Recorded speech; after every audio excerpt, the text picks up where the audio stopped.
আসসালামু আলাইকুম প্রিয় দর্শক, আমি আয়েশা সিদ্দিকিস কিংডম চ্যানেলে আপনাদেরকে আরও একবার স্বাগত জানাই।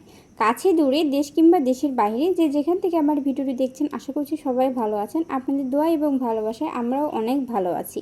আজকে আমি আপনাদের সাথে আরও একটি ব্লগ শেয়ার করতেছি। আশা করব ভিডিওটি আপনারা শুরু থেকে শেষ পর্যন্ত দেখবেন। আজকের ভিডিওটা আমি সকালে রান্নাবাড়ি দিয়ে শুরু করলাম। তো এখানে আমি মুরগির রোস্ট রান্না করছি। আজকে একটু অন্যভাবে রোস্ট রান্না করলাম, আর সাথে একটু বেগুন ভাজিও করে নিব। রোস্ট দিয়ে শুধু ভাত একটু শুকনো শুকনো হয়ে যাবে, তো যার কারণে এখানে আবার বেগুন ভাজি করে নিচ্ছি। আর আমার কাছে কেন জানি বেগুন ভাজি একটু বেশিই ভালো লাগে। আমি কিছুদিন পর পর এরকম বেগুন ভাজি করি, আর বেগুন ভাজি দিয়ে দেখা যায় যে আমি ভাতটা বেশি করে খাই। মাছ মাংসের থেকে তো আমার কাছে ভাজি ভর্তা এগুলোই বেশি ভালো লাগে। আর এখন এত গরম পড়ছে, গরমে তো ঠিক মতো খাওয়া দাওয়া করা যাচ্ছে না। তো আমার কিন্তু বেগুন ভাজি সব কিছু করা হয়ে গেছে। আর আমি এগুলো কিন্তু খুব সকালেই রান্না করে নিলাম, কারণ আমার রান্নাঘরে প্রচুর গরম হয়। ওখানে দুপুরের টাইমে মানে 11টা-12টার সময় আসাই যায় না। তো যার কারণে আমি চেষ্টা করি যে একটু সকাল সকাল রান্না করে নেওয়ার। আসলে সকাল সকাল করতে চাই, তো সব সময় হয়ে ওঠে না। দেখা যায় যে ঘুম থেকে উঠতে উঠতেই দেরি করি। তো এই তো রোস্ট রান্না হয়ে গেছে। আর এখানে আমি মাংসের পিসগুলো ছোট ছোট করে নিছি। আর এই গরমের মধ্যে একটু কম তেল দিয়ে রান্না করার চেষ্টা করছি, তেল আমি কম করে দিছি। আর এখানে বেগুন ভাজি, তো এগুলো সব কিছু রান্নাবাড়ি হয়ে গেছে। এখন আমি ঘরটা ঠিক করে নিব। তো রুম পরিষ্কার করার পর আজকে আবার ফ্রিজটা ডিপ ক্লিন করব। অনেক দিন থেকে ফ্রিজ পরিষ্কার করতে চাচ্ছি, কিন্তু হচ্ছে না। তো ভাবলাম যে আজকে একটু ফ্রিজটা পরিষ্কার করে নেই। আর এই কারণে আমি রাত থেকে ফ্রিজ অফ করে রাখছি। আর সামনে যেহেতু ঈদও চলে আসছে, তো এখন না করলে দেখা যাবে যে কিছুদিন পর আবার ঈদ করতে বাড়ি যাব, তো পরে আর করা হবে না।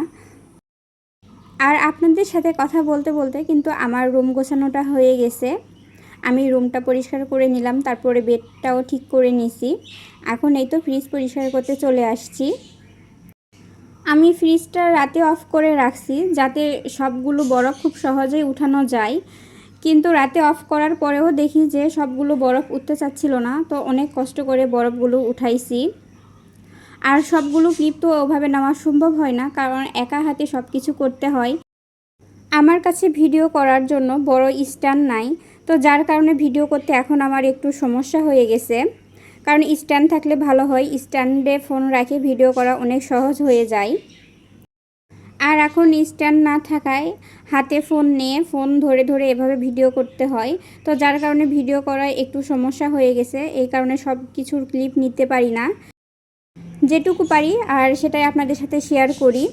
তো আমার ডিপ ফ্রিজ কিন্তু আমার সব কিছু পরিষ্কার করা হয়ে গেছে। আর আমি নিচে এই কাগজ পারছি পলিথিনের মতো। আর এইটা পারলে সুবিধা হয়, কারণ মাছ মাংস যখন রাখি তো সেগুলোর যখন রক্ত পড়ে কিংবা পানি পড়ে তো এখানে জমা হয়। আর যখন এটা পরিষ্কার করব তখন এটা টান দিলে সব কিছু একবারে উঠায় আসে।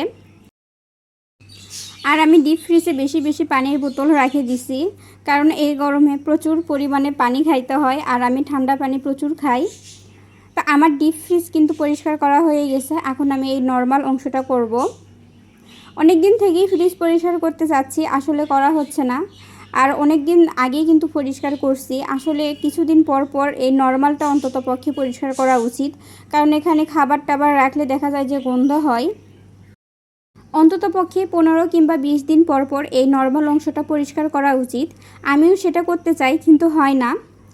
এই কাজ সেই কাজ লেগেই থাকে, আর অলসতার কারণে তো সেভাবে করাই হয় না।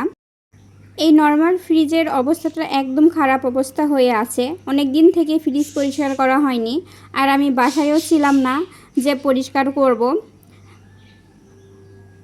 তো এগুলো সেলফ কিন্তু আমি নামাইয়ে নিয়ে পরিষ্কার করি, কিন্তু আজকে আর করলাম না। আজকে একটু শর্টকাটেই পরিষ্কার করে নিচ্ছি। আর পানিতে আমি হ্যান্ড ওয়াশ মিশাইছি, আর সাথে একটু লেবু। আর এটা দিয়ে কিন্তু খুব সহজভাবে পরিষ্কার করা যাচ্ছে। ফ্রিজের নর্মাল অংশটা অনেক দিন থেকে পরিষ্কার না করলে কিন্তু এখানেও তেল চিটচিটের মতো ভাব থাকে। আর এইটা কিন্তু খুব সহজভাবেই উঠে গেল। আমি শুধু পানিতে হ্যান্ড ওয়াশ আর লেবুর রস মিশাইছি, আর এইটা দিয়ে কিন্তু খুব সহজভাবে এই তেল চিটচিটে ভাবটা উঠাই ফেললাম। তো প্রত্যেকবারের মতো আপনাদের একটা কথা বলি, আমার ভিডিওটা যদি আপনাদের কাছে কোথাও কোনো অংশে একটু হলেও ভালো লেগে থাকে, আপনি প্লিজ ভিডিওতে একটা লাইক দিয়ে ভিডিওটি কন্টিনিউ করবেন। আর আপনি যদি আমার চ্যানেলের নতুন হয়ে থাকেন, চাইলে কিন্তু চ্যানেলটিকে সাবস্ক্রাইব করে দিতে পারেন আরও নতুন নতুন ভিডিও পেতে। আর পাশে থাকা বেল বাটনটি অল অপশন চালু রাখবেন, এতে করে আমি যখন ভিডিও ছাড়বো সাথে সাথেই কিন্তু আপনাদের কাছে নোটিফিকেশান চলে যাবে।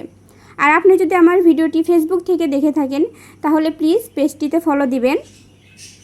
আর যারা এই কাজটি অলরেডি করেছেন তাদেরকে জানাই অসংখ্য অসংখ্য ধন্যবাদ। আর আপনাদের সাথে এতক্ষণ বকবক করতে করতে কিন্তু আমি ফ্রিজটা পরিষ্কার করে ফেলছি। এখন ফ্রিজে সব কিছু জিনিসপত্র রেখে দিলাম। তো এতক্ষণ আমার বকবক শোনার জন্য অসংখ্য অসংখ্য ধন্যবাদ। আজকের ভিডিও এই পর্যন্ত। আল্লাহ হাফেজ।